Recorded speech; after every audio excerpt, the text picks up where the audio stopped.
কিন্তু হারনে वाला तो हम लोग नहीं है।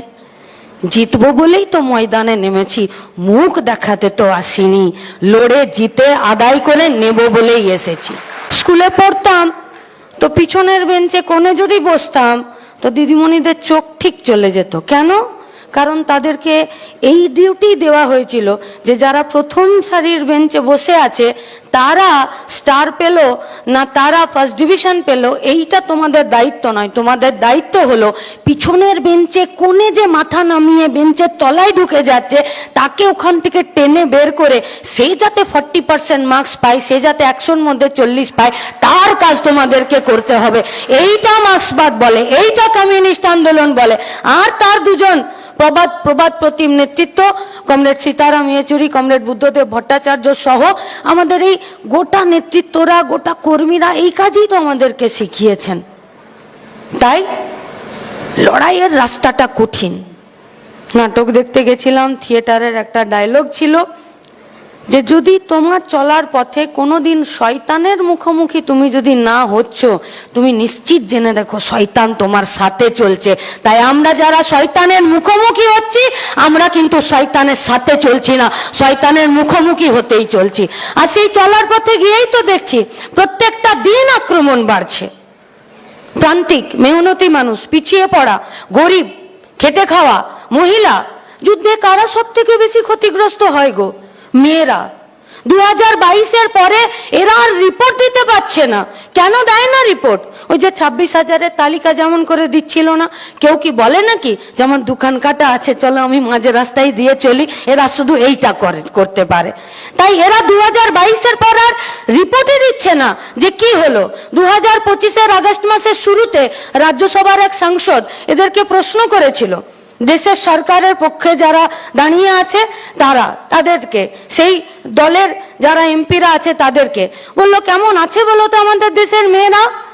আমতা আমতা করে বলল যে দেখো 2022 পর্যন্ত আমাদের কাছে রিপোর্ট আছে বুঝলে, সেখানে শুধু এই রিপোর্টটাই এসছে 1,67,314 জন মেয়েরা অত্যাচারিত হয়েছে, নিপীড়িত হয়েছে, ধর্ষিত হয়েছে, ইভটিজিং এর শিকার হয়েছে এবং গার্হস্থ্য শিকার হয়েছে।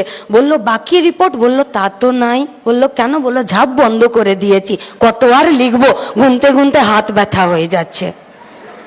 1,67,314,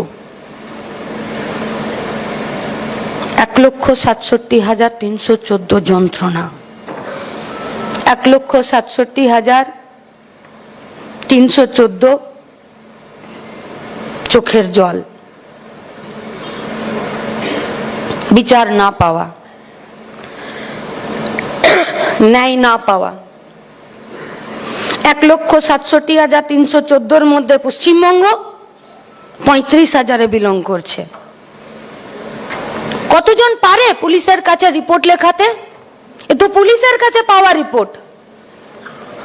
আপনি সোশ্যাল মিডিয়া খুঁজুন, আপনি পোর্টাল খুঁজুন, আপনি আমাদের দেশের সমস্ত সংবাদ মাধ্যম খুঁজুন,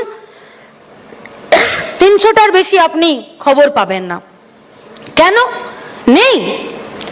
2019, 20, 21, 22, 23 ততক্ষণ পর্যন্ত টিম করে কিছু তারা আমাদেরকে রিপোর্ট দিচ্ছে। কেমন আছি আমরা এই পশ্চিমবঙ্গে? 100টার মধ্যে 42টা মেয়ের 18 বছরের নিচে বিয়ে হয়ে যায়। তার মধ্যে আধা মেয়েরা তার নির্দিষ্ট পরিপূর্ণ বয়সের আগেই তারা পোয়াতি হয়ে যায়, অন্তঃসত্ত্বা হয়ে যায়, প্রেগনেন্ট হয়ে যাচ্ছে, গর্ভপাত বাড়ছে, অপুষ্টি, আনহেলদি বাচ্চাদের জন্ম হচ্ছে, মায়ের শরীরে রক্ত নেই, বুকে দুধ নেই।